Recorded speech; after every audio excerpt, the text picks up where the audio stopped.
strong, need to move on to be what I want. I'll keep dreaming on. And I'm staying strong, need to move on to be what I want. I'll keep dreaming on.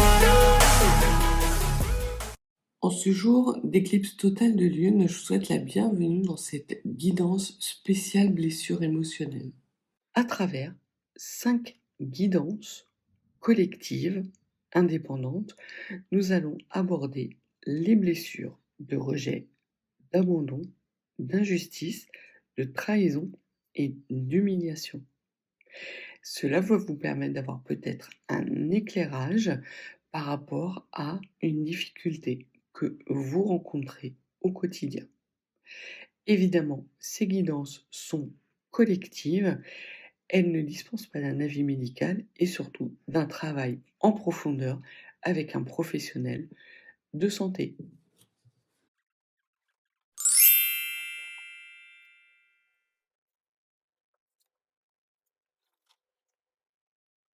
Alors, nous allons commencer tout de suite par rapport à cette blessure d'abandon, par essayer de savoir d'où provient cette peur d'être abandonné. Et la première carte va nous parler justement de l'origine de cette peur. L'origine de cette peur provient du cavalier de coupe. Le cavalier de coupe nous parle de sincérité, d'honnêteté, mais également d'une rencontre amoureuse.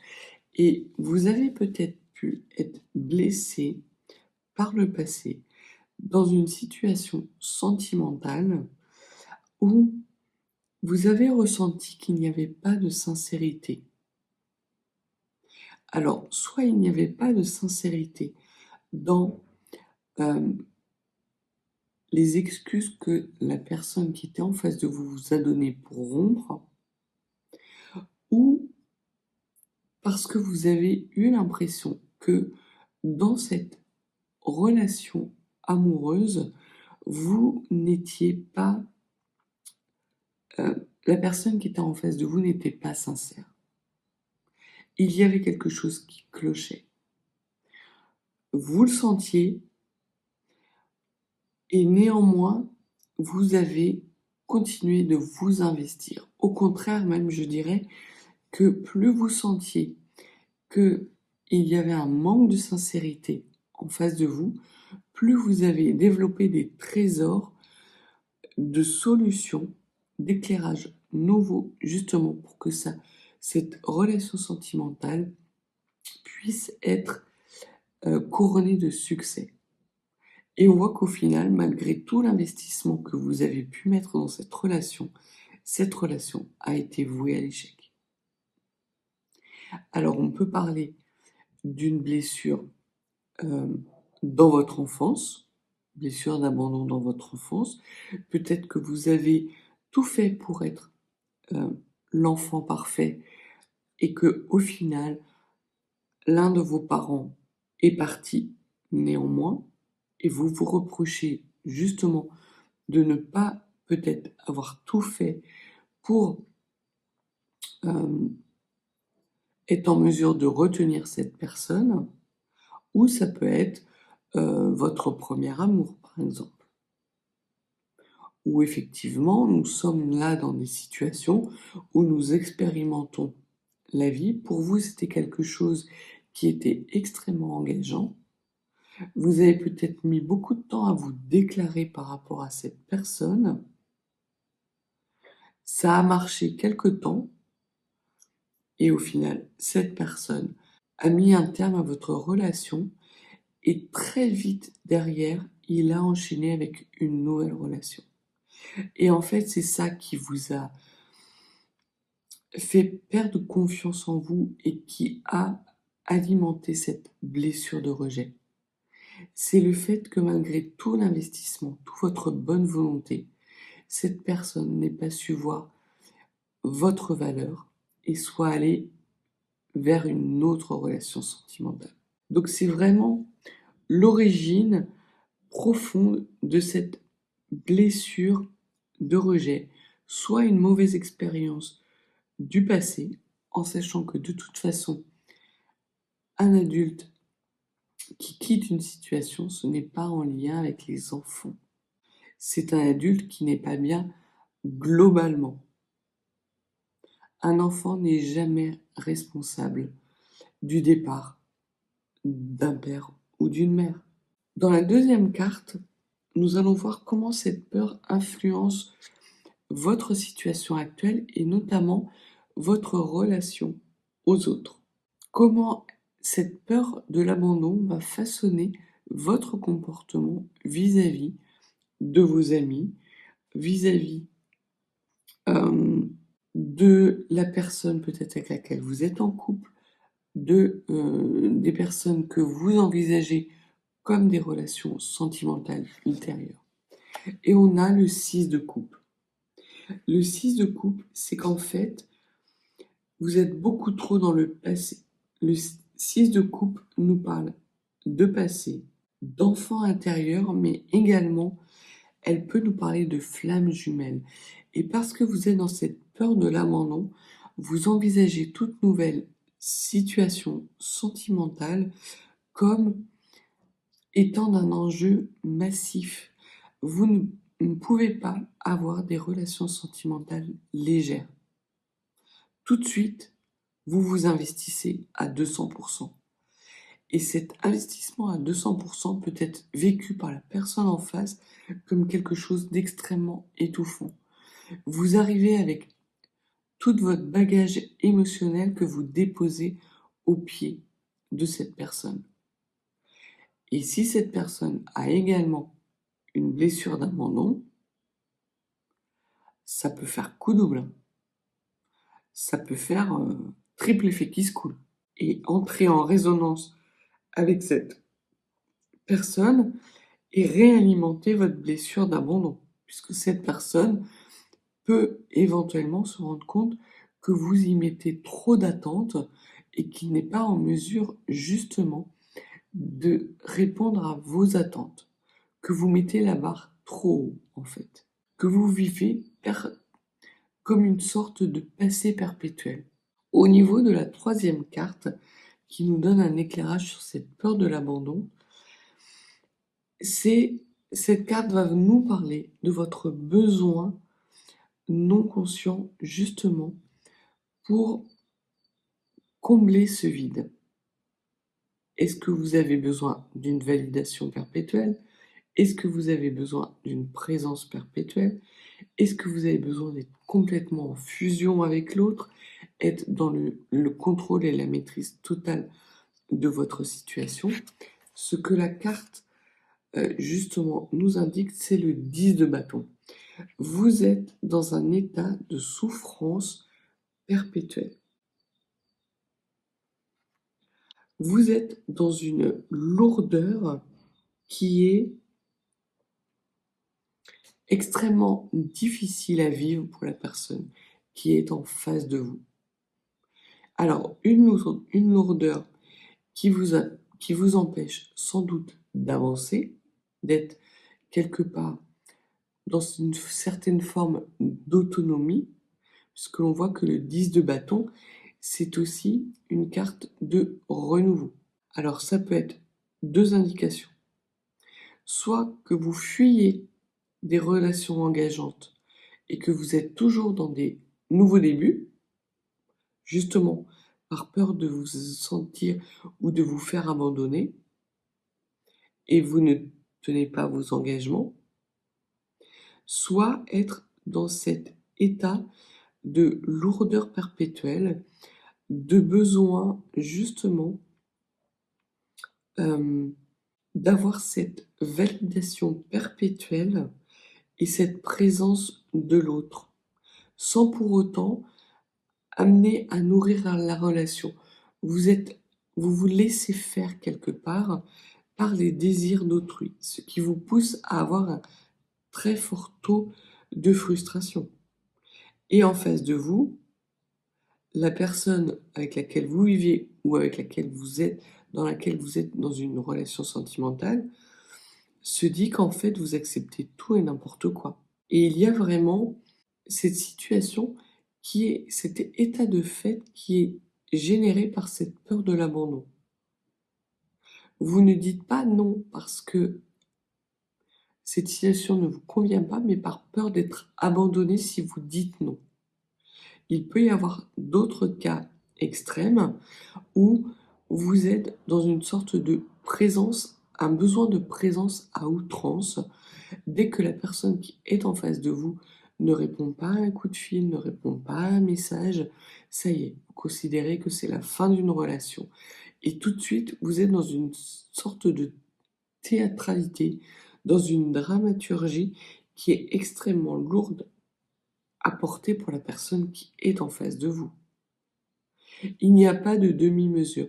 Il n'y a pas pour vous cette capacité de pouvoir prendre le recul, de se dire si l'autre me répond pas, c'est qu'il ne me rejette pas ou n'est pas en train de m'abandonner, mais juste il est occupé à une situation qui le prend totalement. Ça peut être par exemple parce que vous lui envoyez un texto ou vous essayez de l'appeler alors qu'il est en réunion avec son boss. Et là, très clairement, il va pas être en capacité de vous répondre. Ça peut être aussi parce que cet autre est avec des amis, qu'il vous a prévenu de longue date que c'était des amis, soit par rapport à une journée pêche, un dimanche pêche, une virée moto, et auquel cas il est avec ses amis, il prend du plaisir, et effectivement, il ne regarde pas son téléphone sans arrêt. Mais ça n'a rien à voir avec vous, ça a à voir avec lui. Sauf que ça rentre en résonance avec votre blessure d'abandon. Donc il peut y avoir vraiment ces deux cas de figure. Soit vous êtes dans une théâtralité, une dramaturgie extrême par rapport à un besoin de présence ou un besoin de validation et donc une non-affirmation de vous, ou vous pouvez être dans des relations qui sont sans arrêt un éternel recommencement, justement pour ne pas risquer d'être abandonné par la suite. La quatrième carte va nous parler et va nous permettre d'avoir un éclairage sur comment cultiver la sécurité intérieure. Et cette carte va vous permettre de savoir et de pouvoir construire un sentiment de stabilité, d'amour inconditionnel en vous-même. Et c'est la carte de la souffrance. Il y a la nécessité pour vous de dépasser cette souffrance. Alors c'est facile à dire, c'est pas facile à faire. On va voir en fin de tirage, notamment avec la carte d'une petite action concrète qui vous permettrait justement de dépasser cette souffrance, ainsi qu'avec les messages des runes et peut-être un petit rituel ou deux pour vous permettre justement de dépasser cette souffrance qui est réelle, qui est extrêmement importante. Vous n'êtes pas dans une théâtralité démesurée. Vous êtes dans une théâtralité qui peut être vécue par la personne que vous avez en face de vous comme étant démesurée parce que votre souffrance réelle est démesurée. Et je pense que la première pas, le premier conseil que l'on peut vous donner, c'est d'accepter que cette souffrance soit extrêmement intense. Oui, vous souffrez. Oui, ce premier abandon vous a mis dans une situation, dans un état émotionnel dramatique. Ça ne veut pas dire que ce soit une situation qui dure de façon pérenne. Plus vous allez être en capacité d'accepter cette souffrance, de vous dire, de trouver une raison, que les choses sont telles qu'elles sont. Peut-être avez-vous besoin de faire de la méditation, d'être plus ancré.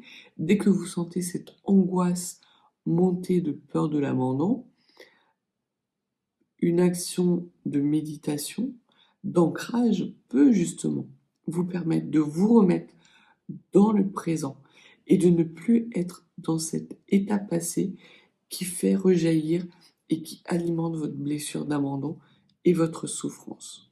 Au niveau du pas concret que vous pouvez enclencher pour vous sentir complète, on vous parle de 9 de Denis. On vous parle de regarder la situation en face. Et ça vient vraiment vous parler de ce que je vous disais. C'est en regardant la situation en face et en vous ancrant dans la matière, vous allez être capable de retrouver du plaisir et une indépendance par rapport à cette blessure. Parce que vous allez être en capacité de regarder cette souffrance, vous serez capable également de regarder les opportunités que cette situation amène à vous. La personne que vous avez en face de vous n'est pas disponible, c'est un état de fait actuellement. Qu'est-ce que vous pouvez mettre en place justement pour dépasser cette souffrance en vous faisant plaisir? Votre autre prend du plaisir à un week-end pêche, à un dimanche pêche, à une sortie avec des copains. Qu'est-ce qui vous empêche, vous, de vous organiser un bon moment, peut-être avec des copines ou des copains, hein? Vous intervertissez les polarités. Qu'est-ce qui vous empêche de prendre du plaisir dans ce moment précis? Au contraire, c'est parce que vous allez être en capacité de prendre du plaisir que vous allez être capable de prendre de la hauteur vis-à-vis de cette souffrance. Et peut-être que même que vous allez vous rendre compte qu'à la fin de cette période où vous aurez pris du plaisir, soit parce que vous lisez un bon bouquin, vous écoutez de la musique, vous allez faire une promenade dans la nature, vous vous ancrez, vous faites de la méditation, vous vous rendez compte que pendant cette période-là, la personne que vous avez en face de vous vous a répondu. Ou la personne avec laquelle vous enclenchez une nouvelle relation sentimentale est quelqu'un avec lequel vous prenez beaucoup de plaisir, tout en restant vous-même. Et en laissant passer justement cette souffrance du passé. Ce n'est pas parce que vous avez connu un échec dans votre enfance, que vous avez subi cet abandon dans cette enfance, que c'est inéluctable. Et c'est important pour vous d'avoir cette compréhension par rapport à cette blessure. Alors ça ne va pas se résoudre en un claquement de doigts, mais petit à petit, ce petit pas concret que vous aurez vis-à-vis de ce plaisir va vous amener justement à être en capacité d'avoir des périodes de plus en plus longues sans être dans cette souffrance de la peur d'être abandonné. L'autre n'a pas de temps à vous accorder, c'est pas grave. Vous savez quoi faire pour vous faire plaisir. Ça peut être un soin chez une esthéticienne. Ça peut être d'aller dans votre salle de sport, vous dépensez. Vous avez les capacités en vous, justement, pour dépasser cette souffrance, pour dire stop à cette angoisse qui commence à monter en vous par rapport à cette blessure d'abandon que vous avez vécue dans votre passé. Alors, on va voir quel message les runes ont à vous adresser concernant cet amour de vous-même, cette capacité à vous faire plaisir, parce qu'on voit que c'est réellement une problématique pour vous d'arriver à vous faire plaisir de façon autonome. Alors,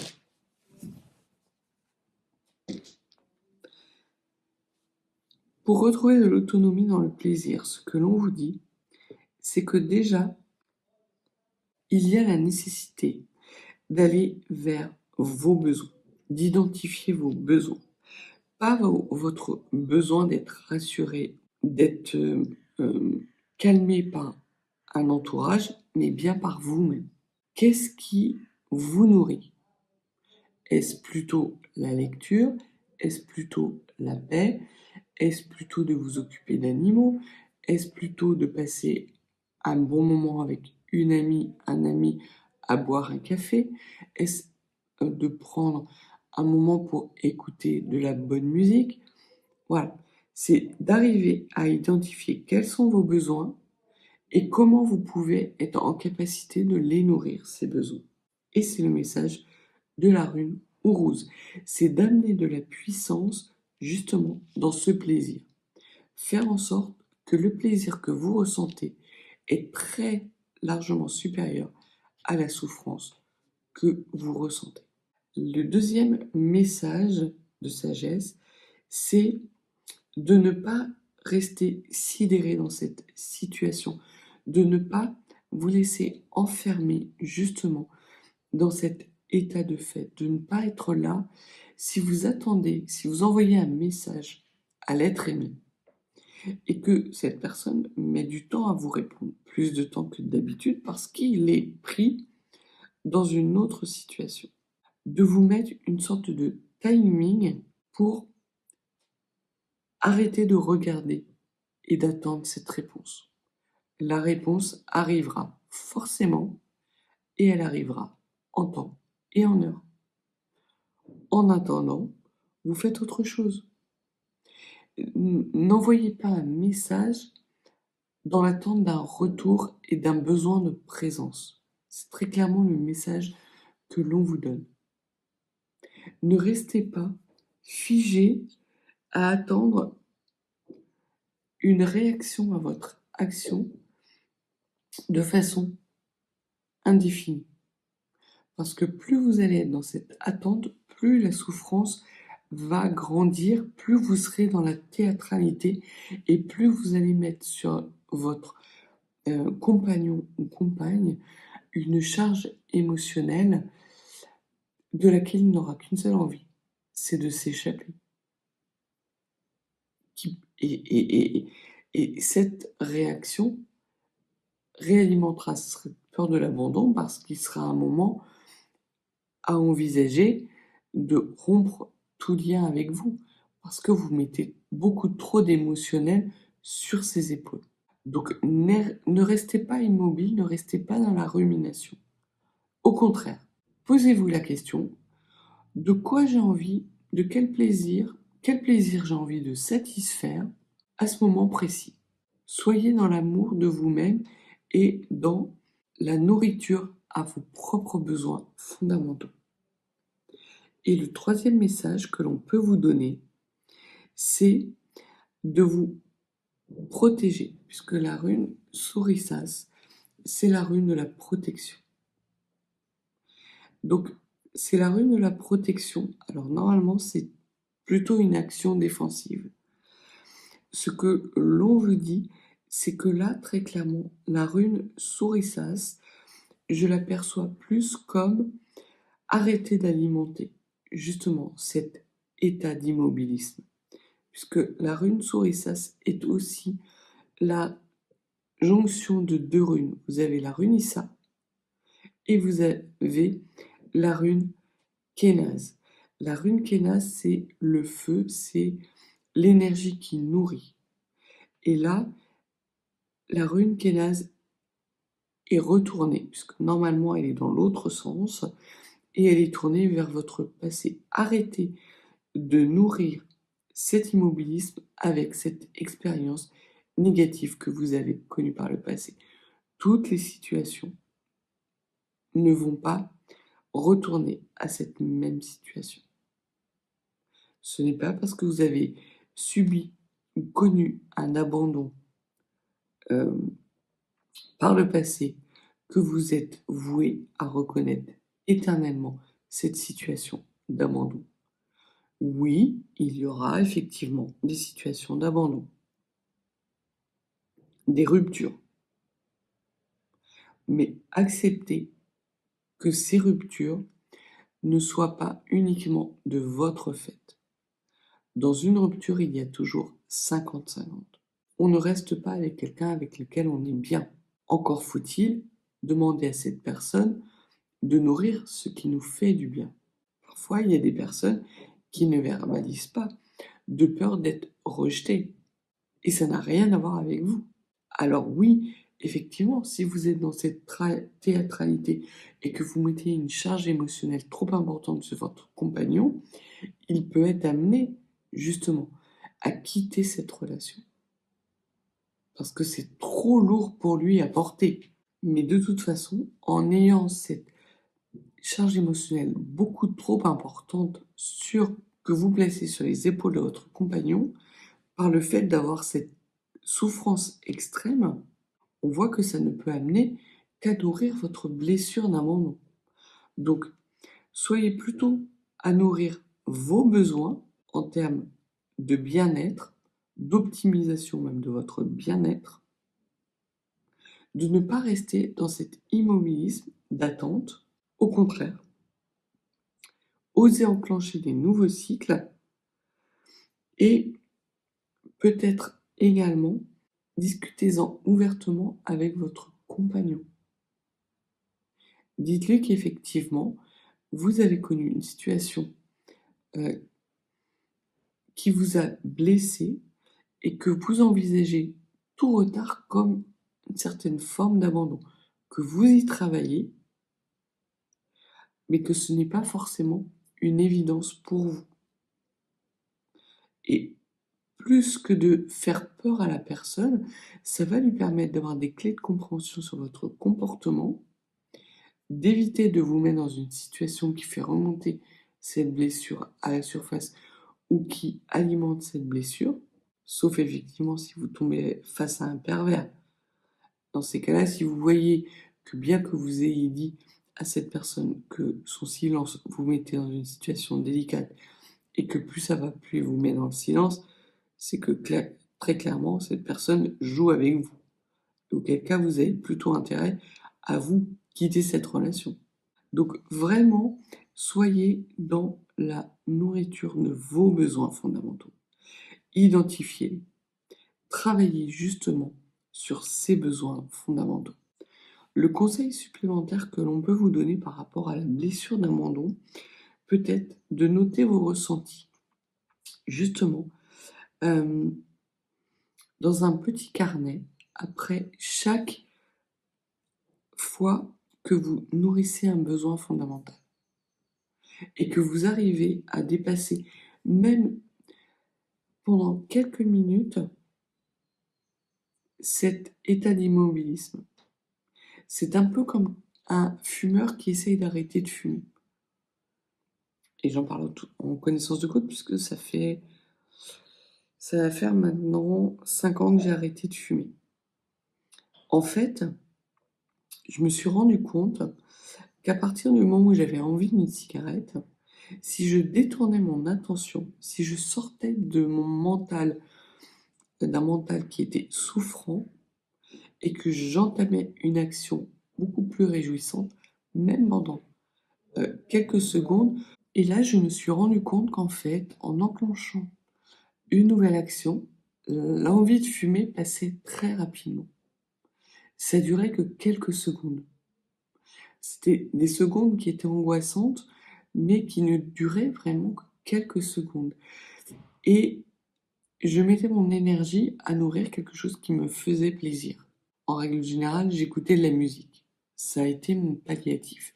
Chaque fois que j'ai eu envie de fumer, je me suis mis une bonne musique que j'appréciais dans les oreilles et qui arrêtait justement cette envie de fumer pendant quelques secondes. Et là, c'est très clairement la même chose. C'est qu'il y a une notion pour vous de renouer avec cette notion de plaisir. Quand vous sentez cette blessure d'abandon faire surface, tout de suite, dites-vous, ne regardez pas le verre à moitié vide, mais le verre à moitié plein et comment compléter ce verre à moitié plein par quelque chose qui répond à un besoin fondamental. Il y a aussi la possibilité pour vous d'avoir des méditations dirigées sur cette souffrance. L'idéal, c'est de pouvoir effectivement avoir une méditation, peut-être de quelques minutes, et de voir quel impact cette souffrance a sur votre corps physique. Est-ce les battements de votre cœur qui s'augmentent? Est-ce une douleur peut-être physique dans un membre que vous ressentez? Est-ce une envie de pleurer qui arrive? Et de pouvoir justement identifier cette douleur et cette souffrance. Parce que ça va vous permettre justement par l'avenir de voir que vous êtes en train de vous diriger vers cette blessure d'abandon et de pouvoir tout de suite couper court, lui couper l'herbe sous le pied et d'être dans le plaisir et dans la prise d'indépendance. Il ne s'agit pas de vous mettre la tête dans le sable, mais bien d'accepter effectivement que vous avez souffert, mais que cette souffrance n'est pas pérenne. Cette souffrance est liée à une situation qui appartient à votre passé et vous, vous êtes dans le présent. Et dans le présent, vous nourrissez un plaisir rapide, un soulagement rapide. Ce qui serait intéressant également pour vous, dans un deuxième temps, c'est par rapport à justement ces petits rituels, ces conseils que les runes vous donnent, de pouvoir faire une sorte de bilan à 1 mois, de voir comment votre blessure d'abandon a évolué. Est-ce que cette souffrance s'est atténuée? Est-ce que cette souffrance a été décuplée? Êtes-vous en capacité d'amener plus de plaisir dans votre vie? Et c'est en ayant justement ces étapes, ces points clés, où vous allez vous rendre compte qu'en fait, votre blessure d'abandon est en train de se guérir parce que votre souffrance est en train de diminuer fortement, que vous allez être capable de dépasser les manifestations et les incarnations de ces blessures dans votre vie quotidienne et de pouvoir être en capacité de guérir définitivement cette blessure. Je vous rappelle également que les tirages concernant ces blessures émotionnelles sont des tirages collectifs, donc ne prenez que ce qui fait écho chez vous et que si la souffrance est trop intense, faites appel, n'attendez pas à un professionnel de santé. Il y a certaines blessures émotionnelles pour lesquelles vous aurez besoin d'un accompagnement spécifique. Ce n'est pas une preuve de faiblesse, au contraire. Donc voilà ce que les cartes et les runes avaient à dire par rapport à cette blessure d'abandon. Si vous n'êtes pas abonné, abonnez-vous à la chaîne, ça la fera grandir. Et si vous avez besoin d'une consultation privée, mes coordonnées sont en barre de description. Je vous souhaite une belle journée et je vous dis à bientôt.